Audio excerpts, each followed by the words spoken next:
the executive director of Priests for Life. And of course, we're bringing you now a really special program. You know, the Gospel of Life shows that Father Pavone and I did over a decade ago.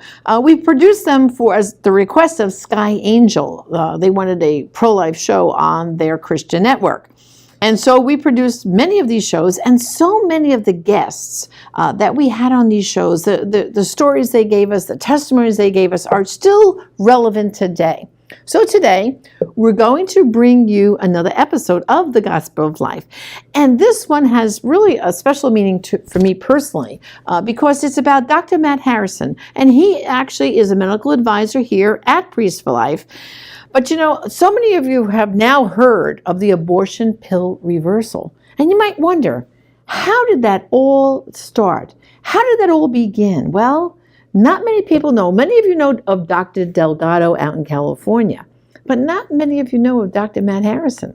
Well, see, it was Dr. Harrison in his private practice in North Carolina heard of a woman who had taken the RU486 pill, took the first dose, as they do in the abortion clinic, went home, deeply regretted what she had started to do, and panicked. I'm not going to take the second pill, but what's going to happen to my baby? Oh my goodness, can I stop this or is it too late? Well, watch now, the Gospel of Life, and you're going to hear in Dr. Harrison's own words, and you're going to also hear from that mother and what happened to that baby. So stay tuned. An abortion procedure begins and then the mother changes her mind. We'll talk with a doctor and his patient next on Gospel of Life.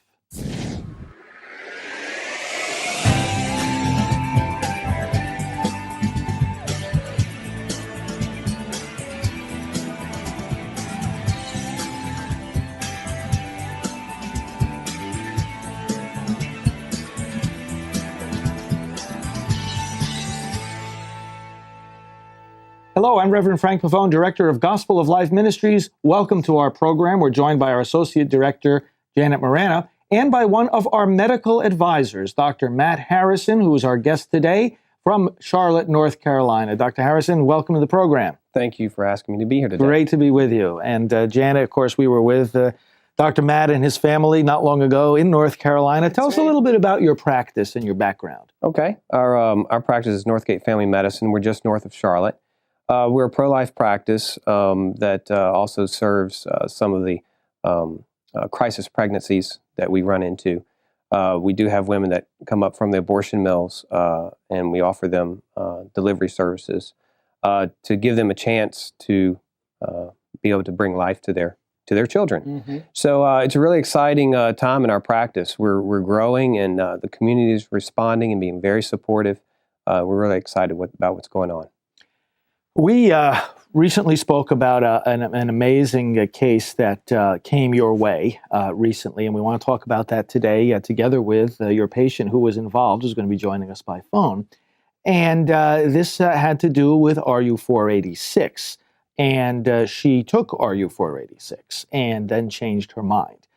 Before we speak with her and talk about what happened after that, tell us a little bit about how RU486 actually works. Sure. RU486 is a very potent progesterone inhibitor.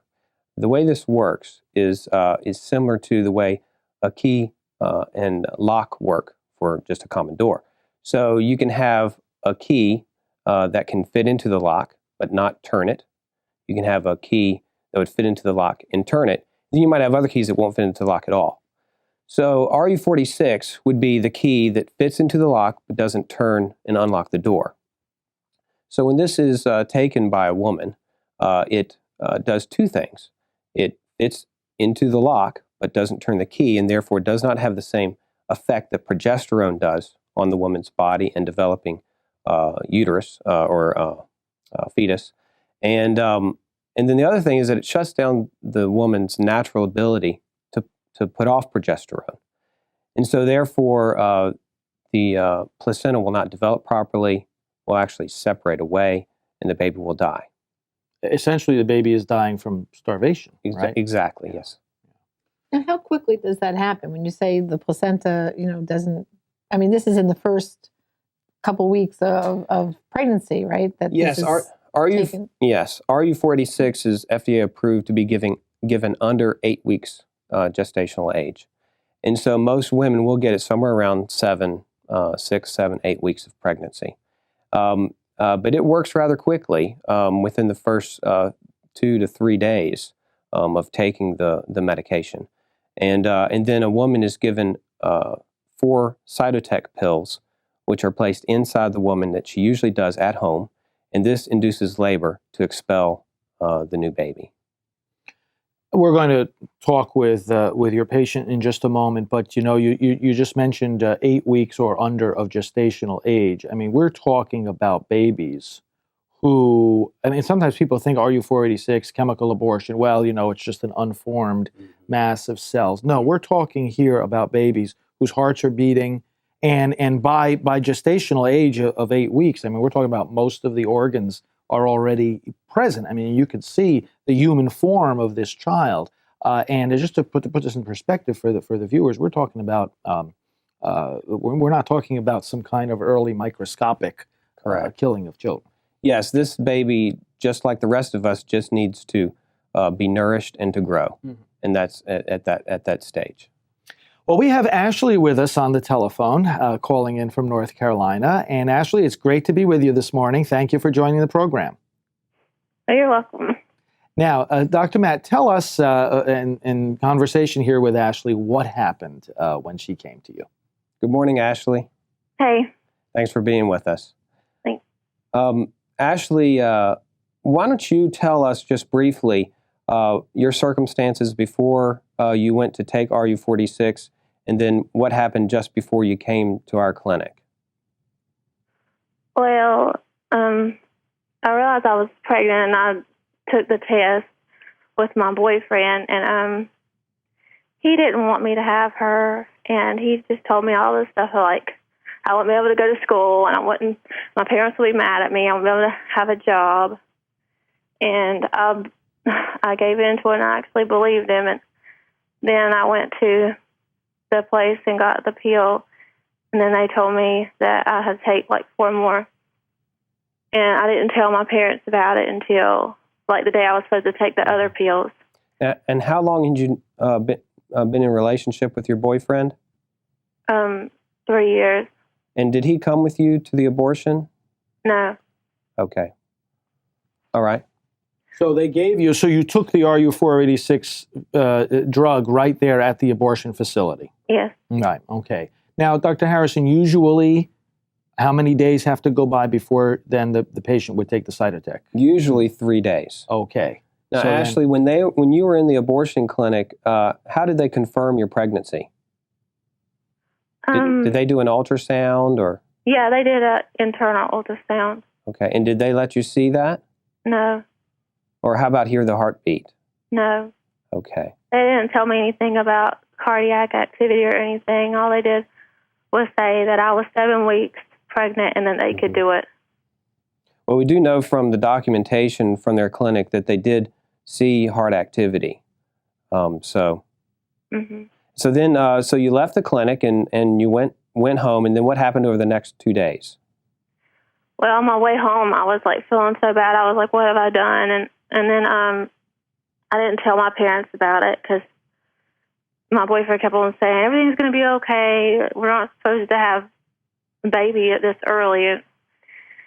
And so I just went and told my mom about it, and she directed me to pregnancy crisis and told me not to take the pills. She said for me to call back that lady and ask her if there was a way that I didn't have to take them. You mean the lady at the abortion facility? Yes. Mm-hmm. And so when you called the abortion facility, what did they tell you? They basically told me to shut up and take the pills. They said that the baby would probably come out with missing a leg or a arm and wouldn't be healthy. And then I called a pregnancy crisis center, and then they directed me to Dr. Harrison, and then I came over there, and he said I could start taking progesterone shot. So you came to our clinic, and it was the first time that you had been to our clinic, And, when you told me your story, first of all, I was just really amazed at your courage. Really was very encouraging to me. And I was very excited that you were so protective of your new baby. And it was really a blessing to us in our clinic. And when we were trying to figure out what to do, if you remember correctly, I literally had to step out of the office, out of the room with you. And I went out into my office and prayed, literally prayed and asked if God could give me some type of insight as to what to possibly do in this situation. And when searching for a possible antidote to this RU46, I remembered about its method of action.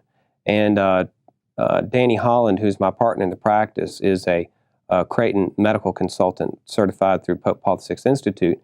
And he has progesterone in the office that we use for supplementation for women who have fertility problems. So we came up with the idea of giving her progesterone to try to counteract and really outcompete. In other words, putting more good keys into her system to outcompete the bad keys that were in there, not making the lock turn. So that's what we did, right, Ashley? Yeah. And we were kind of nervous, weren't we? Yeah. What were your thoughts? I mean, I know that you were really scared, and you were afraid that you might bleed. You were afraid that this could possibly even hurt you, but you were willing to take that chance, weren't you? Yes.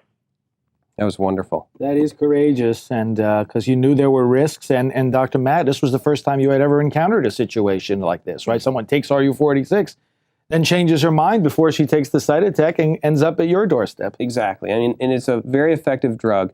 5 to 8%, only 5 to 8% of women who take RU46 then are required to have a surgical abortion. Right. So it's very effective. So actually, that weekend, you actually started to spot and bleed a little bit, didn't you? Yeah. And what did you think was going to happen? Well, I thought maybe the abortion was going through, but it only bled for just a little bit. So, and I didn't know what it was, and I just went up there and how did to the office. Right. How did you feel when you got that ultrasound and saw that heart beating? I felt relieved that she was okay. And then you required progesterone shots about twice a week, right? You're about halfway through your pregnancy? Yes. Great. And then what happened? Well, Ashley, you tell us. You tell us what happened.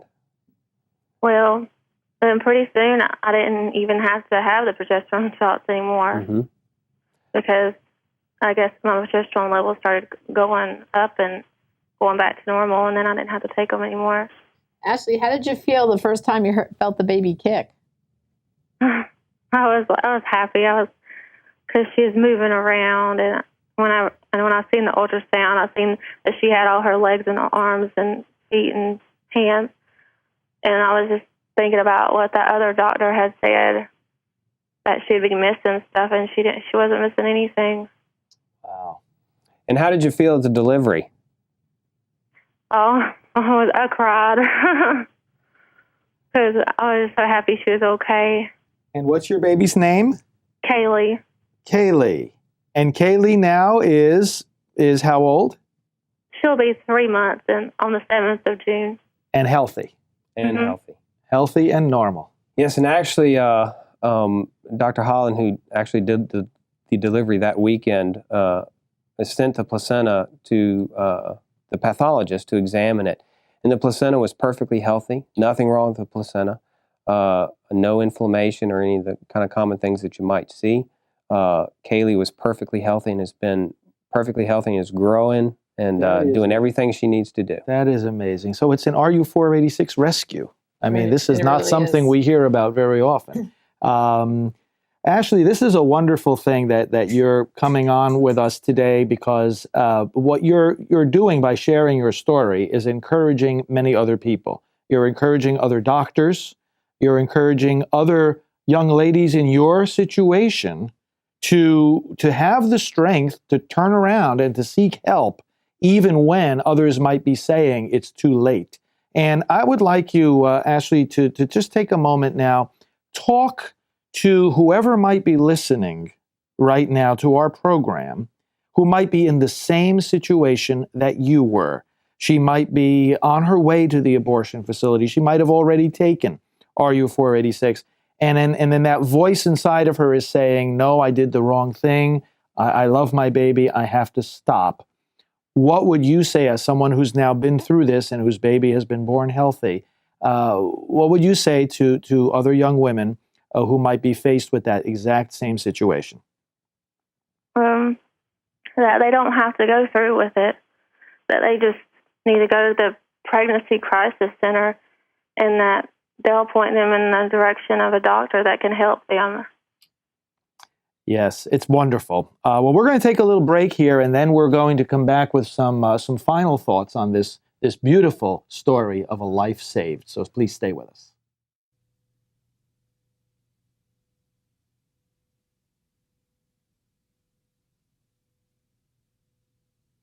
There's nothing wrong with your television set. You don't see anything because there's nothing there. Abortion, the most common surgery in America. Why don't we ever see what it looks like? A message from Priests for Life. Happy birthday to you.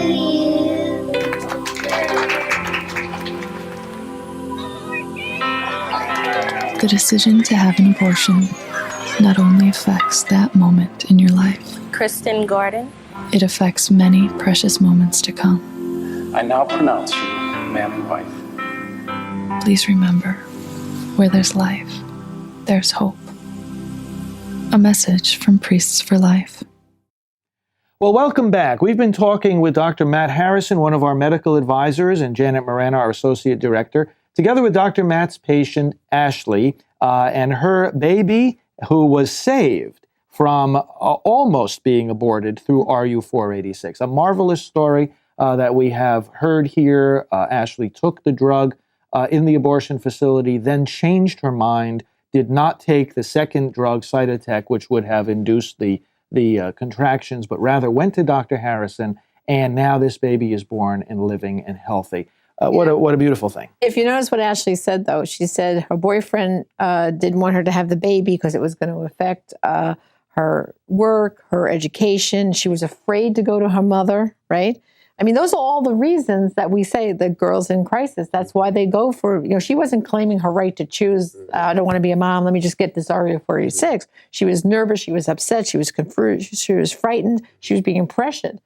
But then after she took the pill, she went home and felt such guilt that she finally told her mother. And what did her mother do? She didn't kick her out of the house. She didn't get upset. She said, let's call a pregnancy help center and see what we can do. They all did the right thing. Yeah. It's a wonderful Christian family. I've met her parents personally. They would have supported her in any way they could have. And it's wonderful to see their love for their daughter and their granddaughter. Yeah, exactly. But so many girls are afraid to go to their moms, and here, this was exactly what happened with this girl. Thank God she got that courage at that last moment and reached out to her mother, who then, the pregnancy center connected her with you. And I mean, it's a miracle. I'm going to ask in a moment, Ashley, just one more question. But Dr. Matt, what does this mean for other doctors? Now, what can you say to other practitioners who might be faced with these similar situations? Obviously, we're not in a situation where we can do a series of experiments and tests on this, but what you tried worked. Sure did. And I think what is very important for everyone to realize, doctors, patients, sidewalk counselors, is that you have to keep the concept of it's never too late. It's never too late to make an effort to save a life. And if you have that attitude, and if you live in the culture of life instead of being defeated at every turn and accepting defeat, then you can make these proactive steps towards saving a life. And so people outside of an abortion clinic can take this. Even though a woman has gone in to get an abortion, they still pray. They still hope that there's going to be salvation of that life to come back out of that clinic. Same when a woman comes into a doctor's office, has already started the procedure for an abortion, a doctor can still practice medicine with a culture of life that says, I'm going to try to save that life. The mama's life and the baby's life. They're both important. Why can't we save them both? Exactly. Well, thank you for doing so, and thank you, Janet. And Ashley, tell us what kind of schooling you're going to be undertaking very soon. Oh, I'm going to be in the nursing program next fall. Wonderful. We're going to be praying for you, and we look forward to getting together with you in the future. And thanks again for sharing your testimony today. Thank you. And thank you, brothers and sisters, for watching. Stay with us now because you'll learn how you can support our ministry, and also we'll have our action segment coming up where you can learn even more ways that you can build a culture of life. Spread this beautiful story that you heard today so that we can encourage many others to choose life, to pray for life, and to save life. Stay with us. An amazing story, amazing testimony. And of course, that little girl is, oh my goodness, now over 10 years old and growing. And you know, that's not the only case. More than 500 children to this day, right now when I'm talking to you, have been saved through this process of the abortion pill reversal. Because see, Dr. Harrison took what he found out then, and he started consulting other pro-life doctors around the country. And that's where he and Dr. Delgado got together and some other doctors, and they actually wrote a protocol for this process. You could be the messengers of this information, especially for sidewalk counselors. You're out in front of the abortion mills. Those who do 40 Days for Life are out and pray out there. Sometimes, but especially if you see the girls coming out with that little paper bag, you know what they have in that bag? They have that second pill. It's not too late, and that's the message. They can be helped. There's a network now of doctors all over the country and nurses that answer the phones 24/7. You can go to the website, abortionpillreversal.com. That's abortionpillreversal.com. And all the information you need to know to be up to date on this is right there. And again, brothers and sisters, children are alive today because of people like you. You heard of a girl who took this pill, first dose, and believe me, if they call the abortion clinic, they're going to tell them it's too late, that they have to take the other pill. They scare them. They tell them the baby will be deformed, all kinds of complications. 500 plus babies, healthy born and growing, is proof to me that this can happen and these babies can be saved. So again, abortionpillreversal.com. You can all be part of the solution to help women. Because remember what I've always told you, because of the Silent No More campaign. Women don't have abortions out of freedom of choice. They do it because they have no freedom and no choice. So we can reach out with that hand of hope and healing right now, and we also can stop abortion by spreading the word that when you take RU486, it's not the end. We can stop the process and save those children. Well, also, too, now I've been bringing you episodes of The Catholic View for Women. As I told you, Teresa Tomeo and I were in like 11th, 12th season so far. But what we've been doing is a special treat for you. We've been going back to our early shows, which we have online. And we're in season 2 right now. And we're going to bring you now another episode. And with each episode, I provide homework for you. So you can go to our website, thecatholicviewforwomen.com. And when you're looking at the page over to the right, you'll scroll to the right and you'll see previous episodes. Just click on there. We're in season 2 and you'll see all the links for all the homework. Because at the end of the show, you know, there's this cute little image of me by a blackboard because I used to be a teacher and I'm giving you the homework and you might be going, oh my goodness, I didn't get that website, or I didn't get that church document. Oh my goodness now, Janet, how am I going to get my homework? You're going to go to our website, thecatholicviewforwomen.com. And you can get the homework there with all the links. And of course, we're on Facebook. So maybe you want to like us on Facebook too. So let's join now and enjoy another episode of The Catholic View for Women.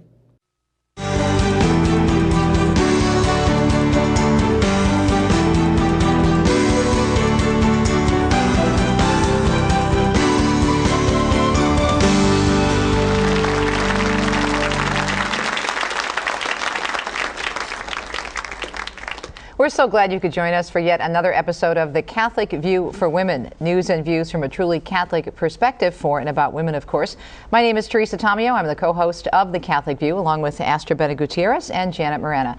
And on today's episode, we're going to talk about younger women and reaching younger women, especially on the college campus, because this is such a mission field, especially with the culture and the way the culture is going after young women. And Astrid, I know you must see this in your work in the Hispanic community especially. Absolutely. Young people that are basically going to university, and it really is a dream of all Hispanic parents to see their children going to college. But what they don't know is that they are assaulted morally. I mean, their values are attacked when they go to these campuses. So what I see is basically the Bible verse, what does it profit a man to, gain the world if he loses his soul? So that's a really important topic that parents constantly acknowledge. And Janet, something too, you're a mom of 3 girls, and this is something that you've struggled with, but let's take a look at what one woman had to say. We caught up with her at a recent conference, and she's saying that, you know what, even if your daughters are going to Catholic schools, Catholic colleges, universities, it doesn't necessarily mean they're not going to be exposed to an awful lot of dangerous things about particular lifestyles. Let's take a listen.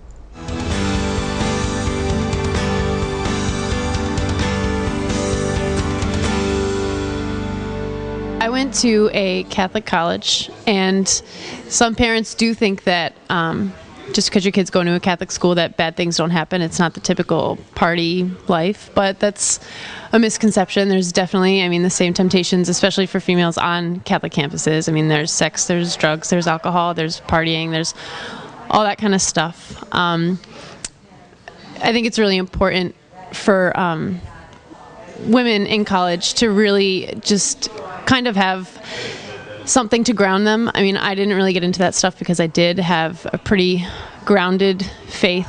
I was pretty strong in it, but you still face those temptations, and it can be challenging for sure. You see your friends and everything going down a different path, and something that you might realize is unhealthy for them or just dangerous for them, and you definitely try to give them as much advice as possible. But still, it can be, you have to kind of present it in a way knowing that, you're not being judgmental. You really are just being caring and trying to love them in the best way possible. So I've definitely had those moments. But you never really know sometimes if you get somewhere with them or not. But you could just pray that the best happens. So. Wow. It was interesting. Yeah. From that young woman. And I had spoken a little bit more in depth to Kathleen, and one term she used was, she said, these kids nowadays, is the term friends with benefits. There was even this movie, Friends with Benefits. Right. And what it is it's terrible. I actually had to ask them, but I didn't know. What does this mean? And they said, what it means is you have sex with a person and no other attachment to them. They're just kind of like an acquaintance, and it's okay that this is a person you've agreed that we'll just have sex occasionally, and it's fine and good. Right, the hookup culture. Hookup culture. I was really astonished to see that Kathleen was saying that she was a person really grounded in her faith. She was raised very well by her parents, and she went to this college environment, and she felt really like she was tested. Right. And she saw all the devastation around her. So that's really an eye-opener for any Catholic parent. Yeah, and the other thing too is, in the college campuses, Planned Parenthood is like on the assault or the attack and infiltrating. In a lot of the secular campuses, they have clinics actually on campus.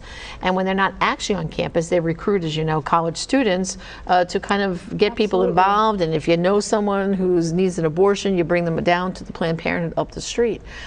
So it's really, it's so impermeated into the campus lifestyle. Well, that's the thing. It's so accepted. As a matter of fact, I think I may have told you about this, and this is happening in my area of suburban Detroit. It's actually at the University of Michigan campuses, where they've started, a young girl thought it would be a great idea to start something called the Walk of Shame Shuttle, and it's a legitimate business. Newspapers have written about it. True story. I'm serious. Now, a listener of mine on my radio program sent me this story, and I thought, okay, this must be some type of satire. It can't be real. Someone can't be proud of actually offering this.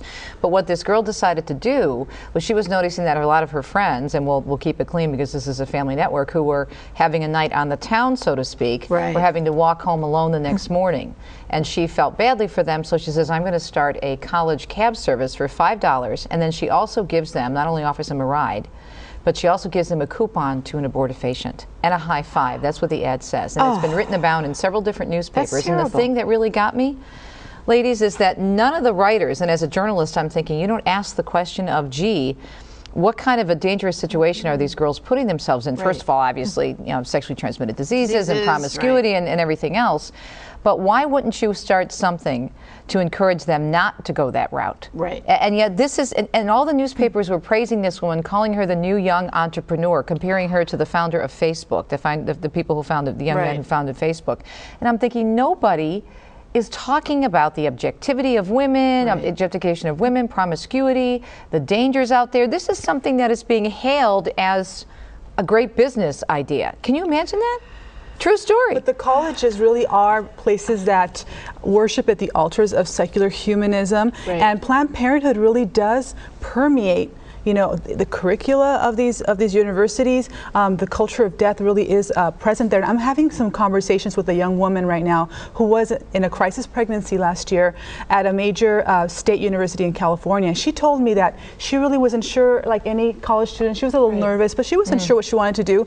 Her advisor pretty much was advising her to have an abortion and told her to go to Family Planning Associates.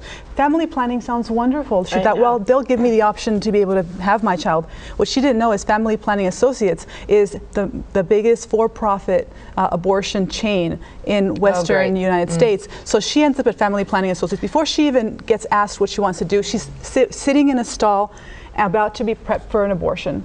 She did not know. Goodness. Now, so what she told me was, I was basically, they assumed I wanted an abortion. They didn't offer me alternatives. They barely talked about adoption.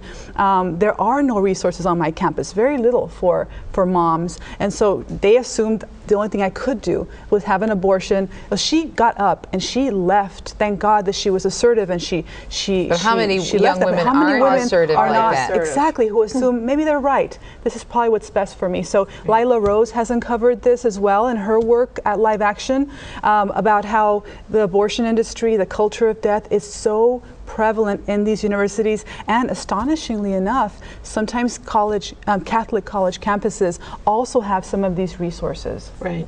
Well, one other resource is the Nurturing Network, which was founded by Mary Cunningham Agee, and that's been around for over a decade. And what they do is trying to be there as that intervention for these women to say, you don't have to choose between quitting school and having an abortion. There's another thing, and they try to come on and give them the support services. But the problem is, like you're saying, the very staff and teachers and counselors that are in these schools are just leading them down to the abortion clinic, which is terrible. Absolutely. Feminists for Life says refuse to choose, and a woman should not have to choose between her child and her career. That's right. But it's so scary because it's just so expected of these young women that they're going to, quote unquote, expected to have all these different relationships. Right. It's very frightening to me. Now, there are a lot of different groups, though, the ministries that are coming up that are so successful at getting a positive message out there about modesty and fashion and dignity, a true dignity of women. We're just going to mention a few of them now, but I want to remind you, you can always go to our website, thecatholicviewforwomen.com, to find these resources. Purefashion.com has done a wonderful job in terms of actually providing modesty guidelines and fashion shows, and Brenda Sharman and that group has done a wonderful job with information for young women on how to dress, but to look great. To look fashionable but modest. Endow is a wonderful organization for women. It actually is an acronym for educating on the nature and dignity of women, and that was started under the leadership of the wonderful Archbishop Chaput, who's now in Philadelphia.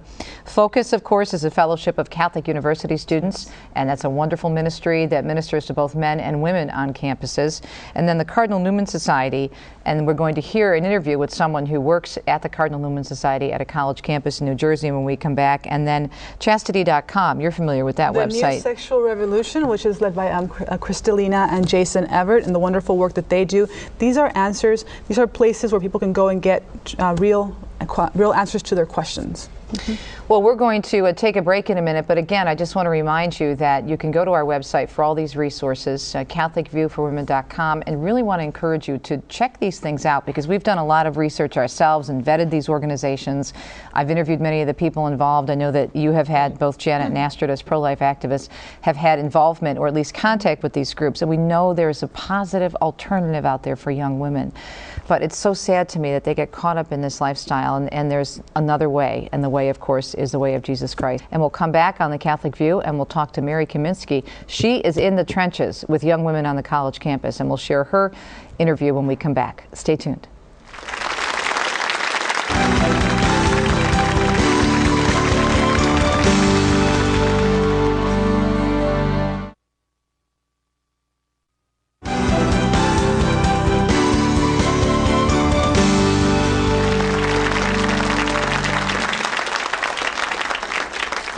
Thanks for joining us and welcome back to another episode of The Catholic View for Women. I'm Teresa Tomeo along with Astrid Bennett Gutierrez and Janet Morana, my co-hosts for this wonderful program.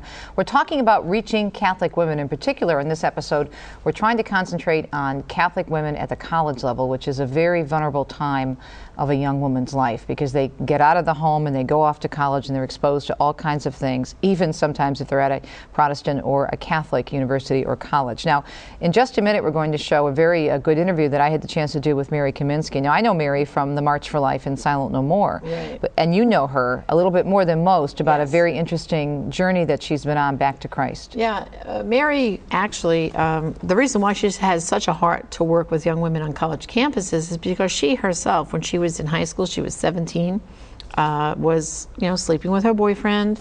She was raised in a good Catholic family, going to Catholic high school, and she became promiscuous with him and became pregnant and had an abortion. And she went to a Planned Parenthood clinic in New Jersey. She was only 17. Back then, this is before abortion was legal in New Jersey, but it was legal in New York. And they sent her to New York to one of Dr. Nathanson's clinics, and they told her to lie about her age. Wow. Lie about her age. So her and her boyfriend went off, she had that abortion, came back, and she said there it was, the slippery slope. From that, she stopped going to church, her grades plummeted, she just couldn't function anymore, basically. And that relationship broke up, but then she kept sleeping around, and just everything kept going downhill. Of course, years went by, she found healing through Rachel's Vineyard, speaks out for Silent No More, and so her passion for working in campus ministry is that she wants to stop these young ladies from going down the road that she knew that she went down, and the trauma and the upsetment and all the problems it created for her, if she can just stop some of these ladies. So she has, I think, great insight. And so we had a chance to talk to, as you did, Teresa, right, in depth. So let's take a look right now to our interview with Mary Kaminsky. Many women that are on a college campus today are away from their faith. For many, many different reasons. And what the church can do is have young people, almost a peer-to-peer ministry. We have what's called Focus, which is the Fellowship of Catholic University Students. So that is kind of an ideal way for young students that have kind of gone back to their faith or, are really filled with sharing their faith to outreach to other students. What else do you think the church can be doing on a nationwide level to reach out to young women on campus, especially because women are so attacked by the culture? I think that many women today do not know the truths of the Catholic Church and what they really believe about women. And part of that is my generation really let go of all the things that the church had as truths. And now it's a great opportunity for the church to say, well, why do we believe, that we shouldn't have sex before marriage? Why do we believe that marriage is sacred between a man and a woman? Why do we believe that women should have children naturally, and that all these other things, the pill, contraception, is a bunch of garbage? So I really think that those are issues that women really need to know that they don't know, because they're barraged with all what the media says and the culture of contraception and everything that's out there. That's all they hear. Okay, and if women aren't going into church, they're not hearing it, and many times in the pulpit we're not hearing it. So where do they have the opportunity to hear it? Possibly on a college campus, in a campus ministry setting, where people there that are educated can give them the right information. Speaking of the culture and the things you mentioned, how much of an influence do you think the culture is, the mass media, on the young people that you work with in terms of the influence? Oh, it's tremendous. The college campus today is probably one of the most dangerous spots for a young woman. Women are being exploited sexually. There's so much going on that it doesn't matter who you're with or where you're with. Everything is open. All types of sexual behavior are encouraged and promoted. And then you've got abortion if you're pregnant. You have egg donation, which is a whole nother industry that women are being exploited. And it's just almost women are being used as objects in a way that is just so dangerous, especially for the ages of 19 to 22 in those years. I feel very strongly about, especially this generation, letting them know that abortion is not the answer, that contraception is not the answer, that exploitation of themselves is not the answer. And I'm very comfortable in telling the truth because I'm concerned that this next generation does not make the same mistakes as my generation did. We were not told the truth. We were told a bunch of lies. We were told it was a glob of selling tissues. We were told, sex outside of marriage was okay. Nothing is going to happen. And even the emotional, the spiritual damage that a woman has, even if they don't get pregnant, is lifelong. Okay, and when a woman goes to get married and she's in multiple, relationships with different guys, she brings all that with her, okay, into that marriage. And we wonder why today 1 in 2 marriages are failing in a divorce. So yes, I feel very concerned for this generation. I'm very hopeful as well that this group of young people is interested in hearing the message. They may have been persuaded by the media in the opposite direction 80%, but once they hear the truth and you really speak from your heart, it's something, it plants a seed. And I give them a lot of information, websites, the internet, which is how they get information. Here, listen to this testimony on our Silent No More website, or find out this information about the pill, or did you know this about egg donation?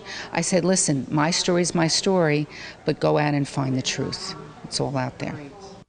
Well, I'm sure you can see by this interview Mary's real spirit and how she really, like she said, she's just trying to provide them the truth. They go on the internet, and so she's just kind of guiding them and pushing them in the right direction, so that they find out the real truth and what's out there.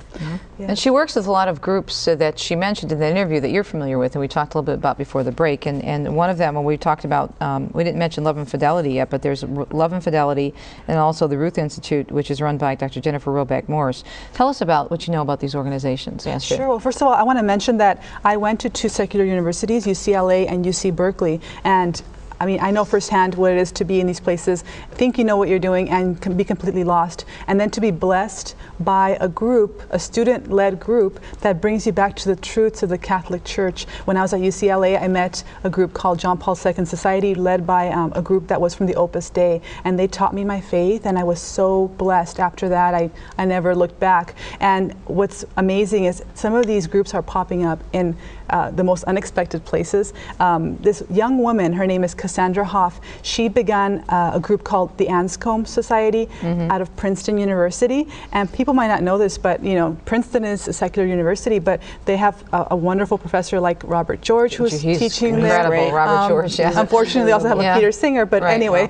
But they have groups that are faithful to the Catholic Church, and Cassandra began that society, but now it's become a network of student-run groups that are promoting chastity, family, and traditional marriage. She has affiliates at Harvard University, Yale, and Yale has a very famous sex week. Yes. So this group at Yale is an answer to that, and they have gotten mainstream media coverage for that new group that is challenging what the university sees as the status quo.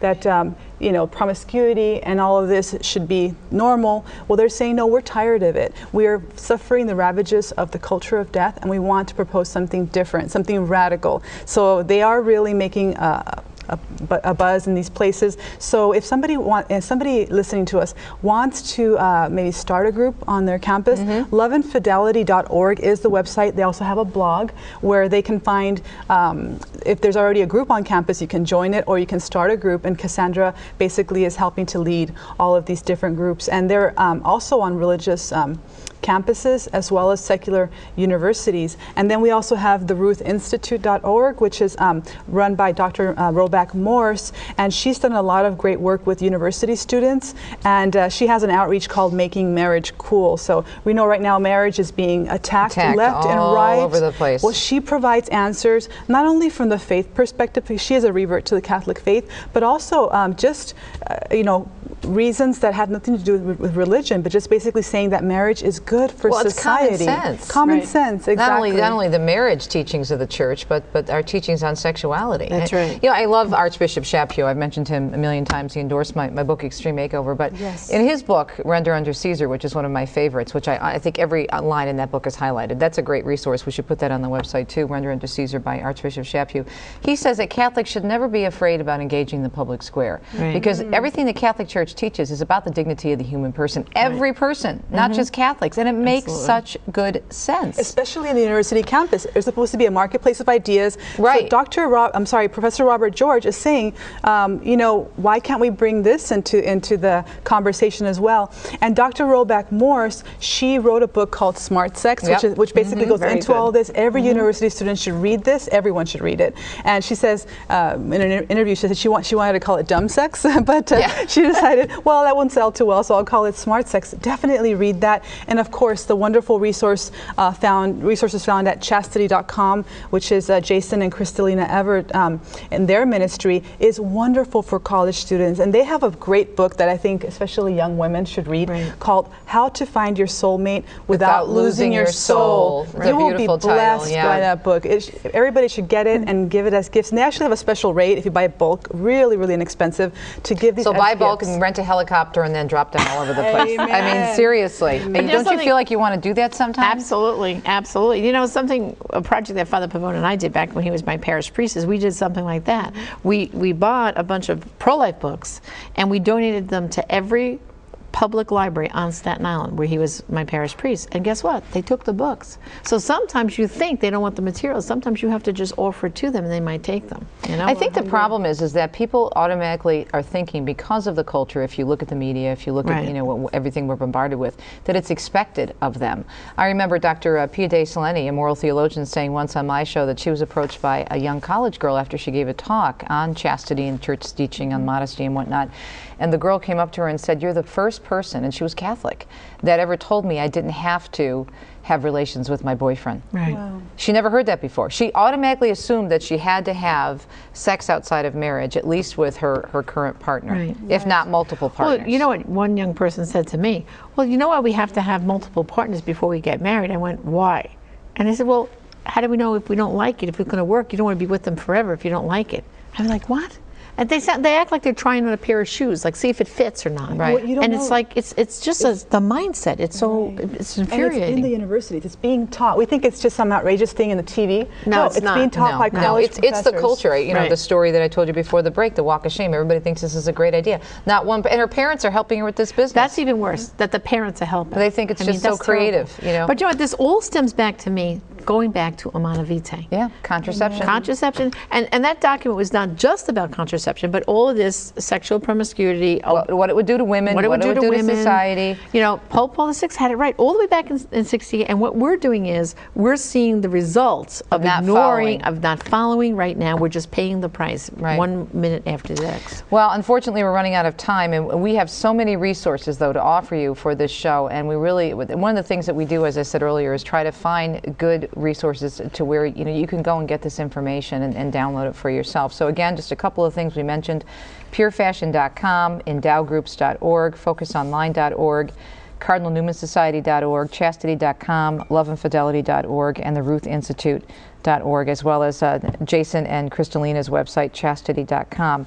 And of course, we have many links on the main page of EWTN.com and many other shows. I would also encourage you to check out the work of our friend and fellow EWTN host, Damon Owens, who's just a dear, dear man and just a great teacher, and he runs the Theology of the Body Institute, now the executive director, and is my co-host every year on the March for Life. So, and just as a teacher, one final point, take one of those websites, look into it, but then your homework assignment is at least tell 5 students and help give them this information. Oh, and remind them, we should real quickly, the Madonna of the kitchen, only have about a minute left. But I think she could be the Madonna of the kitchenette in the dorm room. Or the Madonna of the microwave in the dorm room. And hot plate. And she would be a great model. I bet you things would clean up in those dorm rooms if there was a Madonna of the kitchen in every one. There you go. Get it for a Christmas gift or a birthday gift. Thanks for watching us. Once again, my name is Teresa Tomeo, and my co-hosts, Astra Bennett Gutierrez and Janet Morana. Thanks so much for your support. Pray for us here at EWTN in this program. And don't forget, give you the website one more time, where all these great resources on this topic of reaching young Catholic women. It's the Catholic View for Women.org. CatholicViewForWomen.com. Pray for us, and we'll see you next time on Catholic View for Women. Have a great day.